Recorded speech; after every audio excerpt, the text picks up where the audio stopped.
एक जादूगर ने स्टेज के बीचों बीच एक सॉलिड वॉल बनाई और कहा कि वो अपने दिमाग से वॉल के पार निकल जाएगा। अगले ही पाल उसके असिस्टेंट ने एक स्क्रीन खींच दी और कुछ सेकंड्स बाद सबने देखा कि वो सच में वॉल के अंदर से निकल गया। ऑडियंस हैरान रह गई, सबको यकीन ही नहीं हुआ। सबने बोला वंस मोर, तो उसे दोबारा परफॉर्म करना पड़ा। स्क्रीन बैंड होते ही जादूगर ने एक क्विक जेस्चर किया और उसका पार्टनर ट्यूरेंट एक मैकेनिज्म नीचे खींचता है। जमीन पर एक छोटा सा होल खुलता है और वही था असली सीक्रेट वॉल क्रॉस करने का। उस होल से हाउडिनी अपने इंप्रेसिव पोज में क्रॉल करके दूसरी साइड आता है और ऑडियंस के सामने वापस आ जाता है। इस बार तालियां और भी ज्यादा जोर से बजती है। अगले दिन राजा ने हाउडिनी को महल बुलाया परफॉर्मेंस के लिए। हाउडिनी ने कहा कि वो सबके विशेष पूरी कर सकता है। उसने सबसे बोला अपने विशेष पेपर स्लिप्स पर लिखो। फिर उसने वो पेपर्स कलेक्ट किए और प्रिंसेस से कहा एक रैंडम स्लिप चुनो। जब हाउडिनी ने वो स्लिप खोली तो उसने रियलाइज किया कि वो रशियन लैंग्वेज पढ़ ही नहीं सकता। सब लोग जोर से हंस पड़े। हाउडिनी ने क्वीन से मदद मांगी ट्रांसलेशन के लिए। क्वीन ने कहा ये विश पूरी करना पॉसिबल ही नहीं है क्योंकि स्लिप पार लिखा था। पैलेस की घंटी दोबारा बजनी चाहिए, लेकिन वो बेल सेंचुरीज से कभी नहीं बाजी थी। रोप सालोन पहले गल गई थी, स्टेयर्स भी टूट चुके थे,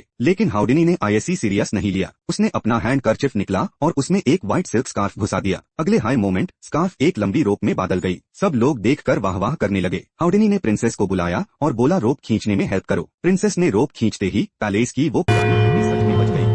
फैमिली टोटली शॉक। वो लगा जैसे उन्होंने अपने एंसेस्टर्स की आवाज सुन ली हो। सब जमीन पर घुटने टेक कर बैठ गए। लेकिन असली बात तो ये है कि जादू तो हमेशा फेक हाई होता है। असल ट्रिक ये थी कि हाउडिनी ने इनिशियली स्लिप को स्विच किया था। मतलब जो भी स्लिप होती उसका रियलाइज्ड विश हमेशा घंटी बजाना ही था, और घंटी बजने का असली राज था उसका पार्टनर। एक बिल्डिंग के सामने पहले हाई स्नाइपर राइफल सेट की गई थी विद साइलेंसर अटैच। जैसे हाई प्रिंसेस ने रोप खींच, अस मोमेंट स्नाइपर ने ट्रिगर दबा दिया और उसी वक्त पैलेस की बड़ी क्लॉक की घंटी बज उठी।